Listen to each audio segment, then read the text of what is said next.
तो finally guys जोसा counselling 2026 over हो गया। अभी भी बहुत सारे ऐसे बच्चे हैं जिनको कोई गवर्नमेंट कॉलेज नहीं मिला, लेकिन आपके लिए अभी भी सीसैप काउंसलिंग 2026 बाकी है। ये एक ऐसी काउंसलिंग है जिसमें 5 लाख, 10 लाख, इवन 13 लाख रैंक तक बच्चों को एनआईटी, ट्रिपल आईटीज, जीएफटीआईज में एडमिशन मिलता है। यही लास्ट चांस है जिससे आपको आपके ड्रीम एनआईटी, ट्रिपल आईटी में एडमिशन मिल सकता है। रिस्क मत लेना, वीडियो को बिल्कुल एंड तक देखना। सीसैप काउंसलिंग से रिलेटेड आपके सारे डाउट्स क्लियर हो जाएंगे, सब कुछ डिस्कस करेंगे। सीसैप काउंसलिंग कैसे करना है, क्लोजिंग रैंक्स क्या होगी एनआईटी, ट्रिपल आईटी, जीएफटीआईज की, जोसा और सीसैप में रैंक डिफरेंस कितना होगा, कौन से इंपॉर्टेंट डॉक्यूमेंट चाहिए, एलिजिबिलिटी क्राइटेरिया क्या होगा, कौन सी मिस्टेक्स अवॉइड करनी है काउंसलिंग में जिससे प्रोबेबिलिटी हाई रहे आपको गवर्नमेंट कॉलेज मिलने की, और फीस कितनी है। एक बार वीडियो स्टार्ट होने से पहले हर बच्चा कमेंट सेक्शन में अपनी जेईई मेंस की सीआरएल रैंक लिख दो। मैं ट्राई करूंगा रिप्लाई करने की कि आपको कौन सा कॉलेज आपकी रैंक के अकॉर्डिंग मिल सकता है। तो सबसे पहले ये जानना जरूरी है कि सीसैप है क्या। तो सीसैप का फुल फॉर्म होता है central seat allocation board. Basically ये लास्ट चांस है जिससे आपको एनआईटी, ट्रिपल आईटीज और जीएफटीआईज की सीट मिल सकती है। ये एक स्पॉट राउंड है जो जोसा काउंसलिंग एंड होने के बाद स्टार्ट होता है। अब देखो सीसैप के अंदर ना सिर्फ एनआईटी, ट्रिपल आईटीज और जीएफटीआईज ही पार्ट लेती है, आईआईटीज नहीं पार्ट लेती। आईआईटीज आपकी सिर्फ जोसा तक पार्ट लेती है, ठीक है। इसके अंदर बेसिकली जैसे ही जोसा काउंसलिंग आपका एंड होगा, सीसैप स्टार्ट हो जाएगा। और इस साल आईआईएसटी शिवपुर आपका ऑर्गेनाइज कर रहा है सीसैप काउंसलिंग, ठीक है। और एक इंपॉर्टेंट चीज, सीसैप काउंसलिंग में सिर्फ आपकी सीआरएल रैंक कंसीडर होती है, जो ऑल इंडिया रैंक होती है। इसके अंदर कैटेगरी रैंक नहीं कंसीडर होती। अब सवाल ये आता है कि सीसैप के अंदर कौन से इंस्टीट्यूट्स पार्टिसिपेट कर रहे हैं इस साल। तो इस साल टोटल 114 इंस्टीट्यूट्स पार्टिसिपेट कर रहे हैं सीसैप 2026 में, जिसके अंदर आपकी 31 एनआईटीज है, आपकी 26 ट्रिपल आईटीज है, जीएफटीआईज 53 है, और school of planning and architecture 3 है, और एक आपका आईआईएसटी शिवपुर ये भी पार्टिसिपेट करेगा, और यही आपकी कंडक्टिंग बॉडी, ठीक है। तो टोटल 114 इंस्टीट्यूट्स आपके सीसैप के अंदर पार्टिसिपेट कर रहे हैं। इसके अंदर आईआईटीज नहीं है। तो अब सीसैप काउंसलिंग की एलिजिबिलिटी क्राइटेरिया डिस्कस करते हैं, कौन कौन से बच्चे इसके लिए अप्लाई कर सकते हैं। तो यहाँ 4 सिचुएशंस अपने पास आती हैं। तो सबसे पहले जिन बच्चों ने जोसा के लिए रजिस्टर नहीं किया था वो सीसैप के लिए एलिजिबल है, आपको न्यू चॉइस फिलिंग करनी पड़ेगी सीसैप काउंसलिंग के लिए। दूसरा, जिन बच्चों ने रजिस्टर किया था बट कोई भी सीट अलॉट नहीं हुआ जोसा में, वो भी एलिजिबल है सीसैप के लिए। बाकी आपको ओल्ड चॉइसेस के बेसिस पे इसमें गवर्नमेंट कॉलेज की सीट मिलेगी, ठीक है। बाकी जिन बच्चों ने अप्लाई किया था और सीट किसी रीजन की वजह से कैंसिल हो गई या फिर उन्होंने सीट विड्रॉ कर दिया था जोसा काउंसलिंग में, तो वो री एंटर कर सकते हैं सीसैप में, लेकिन आपको फ्रेश चॉइस फिलिंग करनी पड़ेगी। तो ये ध्यान में रखना, आपको चॉइस फिलिंग दोबारा से करनी पड़ेगी। और एट द एंड जिन बच्चों को कोई सीट मिल गई है जोसा काउंसलिंग में और उन्होंने सीट एक्सेप्टेंस फी भी पे कर दी है, तो वो भी पार्टिसिपेट कर सकते हैं सिर्फ और सिर्फ अपनी सीट अपग्रेड करने के लिए।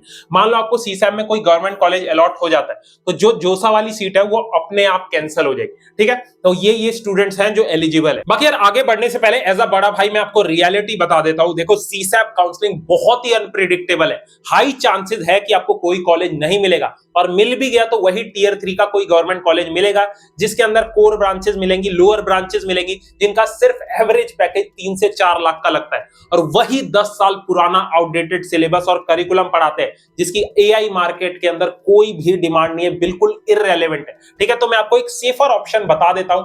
बहुत सारे बच्चे हर वीडियो में मेरे से पूछ रहे थे कि भैया ऑल्टा स्कूल ऑफ टेक्नोलॉजी के बारे में एक डिटेल्ड रिव्यू बनाओ। तो मैंने इसके बारे में थोड़ा बहुत रिसर्च किया है। तो ऑल्टा आपको एआई फर्स्ट 4 ईयर का बीटेक प्रोग्राम ऑफर करता है इंडिया के टॉप स्टेट्स के अंदर। सेंट्रल इंडिया के अंदर इनका इंदौर कैंपस है, सेज यूनिवर्सिटी, और नॉर्थ वेस्ट में जयपुर कैंपस है, वीजीयू। बाकी इनके सारी यूनिवर्सिटीज यूजीसी और एआईसीटीई अप्रूव्ड है। नैक ए और ए प्लस की रेटिंग इनको मिल रखी है। यहाँ पे पहले दिन से आप AI systems, prompt engineering, data science जैसी स्किल सीखोगे 4 साल के बीटेक प्रोग्राम के साथ। बाकी ऑल्टा के कुछ इंपॉर्टेंट की पॉइंट्स बता देता हूं, क्यों ये इतना ज्यादा डिमांड में रहता है हर साल। तो सबसे पहला है ऑल्टा एआई जेनेसिस। इनका एक फ्लैगशिप इनिशिएटिव है जहां स्टूडेंट्स को मौका मिलता है इंडस्ट्री के रियल वर्ल्ड एआई प्रोजेक्ट्स पे काम करने का, वो भी इंडस्ट्री के मेंटर्स के अंडर रह के, और वो भी फर्स्ट सेमेस्टर से पहले ही स्टार्ट हो जाता है। बाकी इनका एआई फर्स्ट करिकुलम की वजह से 50,000 पर मंथ स्टाइपेंड अर्न करे बच्चे सेकंड ईयर में, ठीक है। मल्टीपल स्कॉलरशिप आपको अप टू 100% मिल जाती है अगर आप इनका एंट्रेंस एग्जाम ईसैट देते हो, ठीक है। बाकी इनके दोनों ही कैंपसेस टॉप सिटीज में है, टेक हब्स में है, तो इसीलिए बहुत ज्यादा डिमांड में रहते हैं। हजारों बच्चे इसके लिए अप्लाई करते हैं, बट यहाँ सीट्स बहुत कम बची हैं। बाकी इनका जो एसैट एग्जाम है, ultra scholastic aptitude test, last date apply करने की इसकी 19 जुलाई है कल, और एग्जाम डेट आपका 20 जुलाई को होगा, ठीक है। तो प्लीज मैं रिक्वेस्ट कर रहा हूं, अप्लाई कर लेना सीसैप काउंसलिंग के साथ, एक स्ट्रॉन्ग बैकअप ऑप्शन लेके चलो, ठीक है। बाकी जब इसके फॉर्म अप्लाई करोगे तो ये कूपन कोड मुझे ऑनलाइन मिला था ऑल्टा80, ये यूज करोगे तो इसके फॉर्म पे आपको 80% डिस्काउंट मिल जाएगा। तो फॉर्म बहुत ही सस्ता है, तो इसका लिंक मैं डिस्क्रिप्शन बॉक्स में दे दूंगा, आज ही अप्लाई कर लेना। तो जोसा और सीसैप काउंसलिंग में कट ऑफ डिफरेंस देख लेते हैं, कितने रैंक्स का कट ऑफ का डिफरेंस आता है, ठीक है। तो इसके लिए मैंने कुछ कॉलेजेस का मैंने ये डेटा लिया लास्ट ईयर के कंपैरिजन में। अब देखो सीसैप के अंदर ना 12-13 लाख रैंक तक बच्चों को कॉलेजेस मिले हैं लास्ट ईयर, अगर आप होम स्टेट कोटा के बेसिस पे देखो। बाकी ये मैंने ऑल इंडिया कोटा के बेसिस पे ये डेटा लिया, ठीक है। सबसे पहले एनआईटी पटना कंप्यूटर साइंस की बात करें तो लास्ट ईयर जोसा काउंसलिंग में ऑलमोस्ट 15,000 पे क्लोज हुआ था, और वहीं सीसैप काउंसलिंग में बच्चे को 19,000 के आसपास कंप्यूटर साइंस मिली, मतलब 4 से 5,000 का डिफरेंस आ जाता है जोसा और सीसैप में, ठीक है। बाकी ट्रिपल आईटी कांचीपुरम में बात करें, जोसा में 19,000 पे क्लोज हुआ था और सीसैप में 22,000, तो 4 से 5,000 का डिफरेंस आ गया। उसके बाद एनआईटी मणिपुर कंप्यूटर साइंस की बात करें तो 33,000 पे क्लोज हुआ था जोसा में, वहीं सीसैप के अंदर 45,000 का डिफरेंस आ गया था। बाकी अगर आप बिट देवगढ़ देखो तो ये बहुत तगड़ा कॉलेज है, इसके अंदर देखें तो आपका जोसा में 57,000 पे क्लोज हुआ था और वहीं सीसैप के अंदर 1,46,000, मतलब 60-70 हजार का भी डिफरेंस आ जाता है कुछ कॉलेजेस के अंदर, ठीक है। बाकी एनआईटी मिजोरम देख सकते हो, जोसा में 37,000 पे और वहीं सीसैप में 55,000 पे। एनआईटी नागालैंड कंप्यूटर साइंस देखे तो 31,000 पे क्लोज हुआ था अपना जोसा के अंदर और सीसैप के अंदर 56,000, ठीक है। ये तो ऑल इंडिया कोटा के बेसिस पे। होम स्टेट कोटा की अगर आप कट ऑफ देखो तो 12-13 लाख रैंक तक बच्चों को गवर्नमेंट कॉलेज मिलते हैं। अब सवाल ये आता है कि सीसैप में आपको कितनी फीस पे करनी है। तो सबसे पहले बात करें जिन बच्चों ने जोसा काउंसलिंग में सीट एक्सेप्टेंस फी पे कर दी थी, तो उन बच्चों को सिर्फ 5,000 पे करना है सीसैप के अंदर, ठीक है। बाकी कोई बच्चा फ्रेश कैंडिडेट है जनरल, ओबीसी और ईडब्ल्यूएस का, जिन्होंने जोसा के अंदर कोई फीस पे नहीं करी है, तो आपको टोटल 40,000 पे करना पड़ेगा सीसैप के लिए। और मान लो आपको कोई सीट अलॉट हो जाती है तो आपको पार्शियल एडमिशन फीस पे करना पड़ेगा 35,000, तो टोटल 75,000 आपको पे करना है, ठीक है। तो ये पार्शियल एडमिशन फीस है,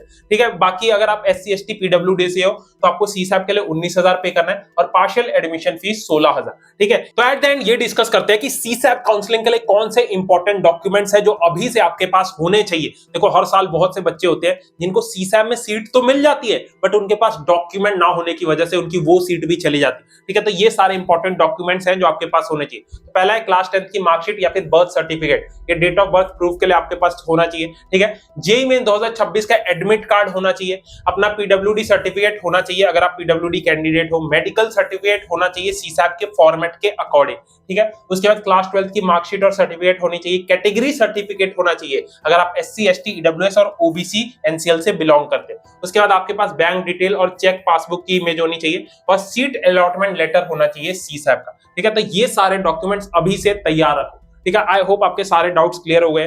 कुछ भी पूछना है आप कमेंट सेक्शन में मेरे से पूछो, ठीक है। बाकी एक स्ट्रॉन्ग बैकअप मैंने आपको बता दिया, ये एग्जाम 20 जुलाई को होने वाला है एसेट का, उसका लिंक मैंने डिस्क्रिप्शन बॉक्स में दे दिया, अप्लाई कर लेना। बाकी ये कूपन कोड यूज करोगे तो उसके फॉर्म पे 80% आपको ऑफ मिल जाएगा। All the best.